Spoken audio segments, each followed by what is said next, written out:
guys. Today we're reacting to something scary. Turn that volume down. One night when I was 16, I spent the night at a friend's house. Neither of us had tried Bloody Mary before, and we decided that tonight was the night that we would. If you've somehow managed to...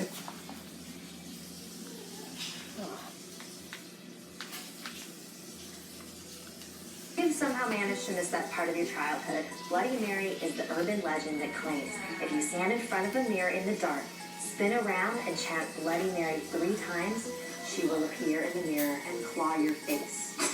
So, my friend and I went into the bathroom, turned off the lights, lit some candles, and spun around, chanting, Bloody Mary, Bloody Mary, Bloody Mary. We opened our eyes, and there, in the mirror, was a head so covered in blood that it was just completely red. We screamed and ran out of the bathroom and never went back in the rest of the night. When it was time for bed, my friend's father came in to tell us goodnight. Hey girls, he said, are any of you on your period by any chance? No. Why do you ask?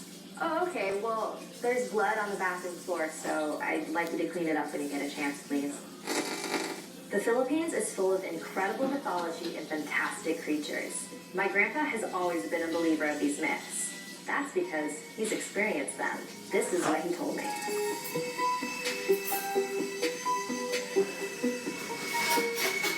I lived in a rural town in the Visayan Islands of the Philippines. I was in my mid-20s and working late one night. It was about 2 o'clock in the morning when I began to walk my way to the bus station. My way lit only by the full moon. I'd walked this path many times. I passed by this house that had a dog in the yard that would always bark at me when I passed. But tonight, it just stared and just watched as I walked by. And that's when I heard it. A very strange sound in the distance.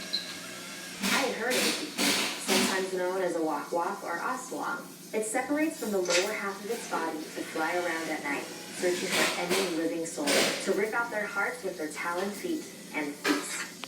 And when you hear its call, you know it's coming. So I continued walking towards the bus station, and I could still faintly hear the sound. And I saw that there was a security booth with a guard inside. I didn't want to wait at the station alone, so I slipped inside the booth and waited with the guard. I still wasn't sure if I was imagining the sound, but from the look on the guard's face, I'm pretty sure he heard it too. So we both just sat there, motionless. Finally, the bus arrived, and I ran out of the booth and onto the bus and rode all the way home, the sounds of the teak-week growing fainter and fainter.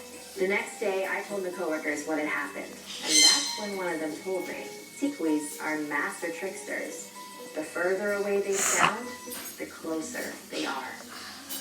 This is a story that was passed around a lot when I was younger, and it still gives me chills to this day. Let me tell you about the man who was a little too curious.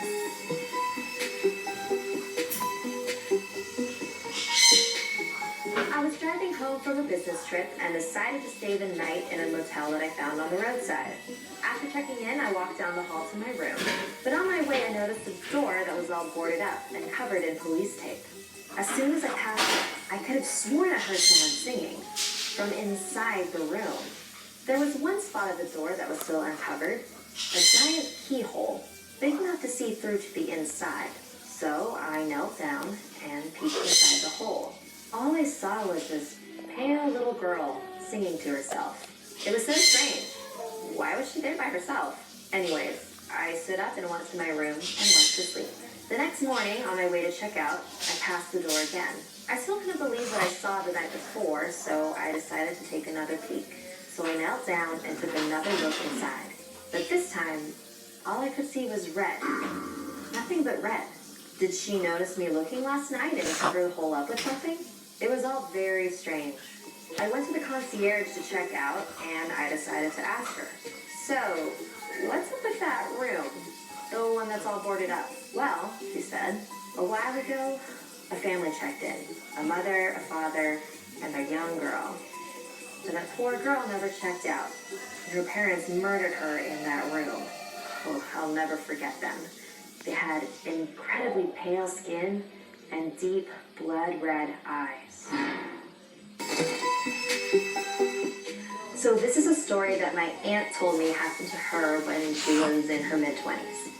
She was living in the Philippines at the time, and she had a niece who was a freshman in high school. So one day, the high school called her and said, "You need to get over here right now. Your niece is acting really weird." And my aunt had no idea what they were talking about.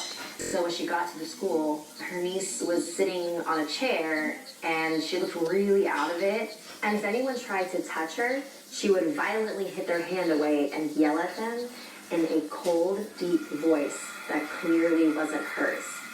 So they had no idea what to do, so they called the sheriff of the town to see if he had any ideas. And so the sheriff got there, and it was pretty clear to him that she was probably possessed by something. And so he asked her, "What are you doing to this girl? Why are you here?" She hurt my children. She stepped on my house. Wait, how is that even possible? Yeah. Where is your house? What? Outside of the school. So there's this Filipino superstition that you shouldn't step on ant hills Not or true. termite hills, basically any mound of dirt in the ground, because there's a creature that lives in them called the duende. Duendes are sort of similar to elves or goblins, and they're invisible to most people, but they do show themselves to children or some adults that they choose. They mostly just leave you alone, but if you mess with them, they can bring you a lot of bad luck and misfortune, and in the worst case, death. And right outside the school is filled with anthills. So unfortunately, my aunt's niece did not know about this rule. So the sheriff started pleading with this spirit inside the girl. "She's just a kid. I'm sure it was just an accident. What can we do so that you will forgive her and leave her alone?" Get the bananas, oranges, and salt and bring it to my house. So they went to the store and they got a bunch of fruit and salt, and then they placed it all around the anthills that were outside of the school. And then when they went back inside the school, my aunt's niece was totally normal. She didn't even know what had happened. And she didn't remember speaking in any weird voice. She just thought that she fell asleep. My aunt is a super sane person. I have no reason to believe that she would ever lie to me about this. Something that makes this story a little weirder for me is that this is not the first story about a duende that family members have told me. So my mom's side of the family used to live in Hawaii when I was younger, when my uncle was 3 years old. One day he sort of just went missing for a few hours, and so everyone was looking for him. He always said that he just showed up at the front door, and I'm like, "Where did he go?" And he said, "Oh, I was playing with the little people." So my family is pretty convinced that the little people that he was playing with were duendes. So a few years ago, there was a pretty well-off family that lived in a really big house in Newport Beach, California. A mother, a father, and 2 small kids. And one night, the parents decided that they wanted a night out for themselves, so they hired a babysitter. She was maybe about 16 years old. So when the babysitter got there, the parents gave her a rundown of what to do. And the mom pulled her aside and said, "Once you finish tucking the kids in, do you mind watching TV in our bedroom? The kids have been having nightmares lately and waking up screaming. And our room is right next to theirs, and so it's a lot easier to get to them." "Yeah, sure, I can do that." So the baby...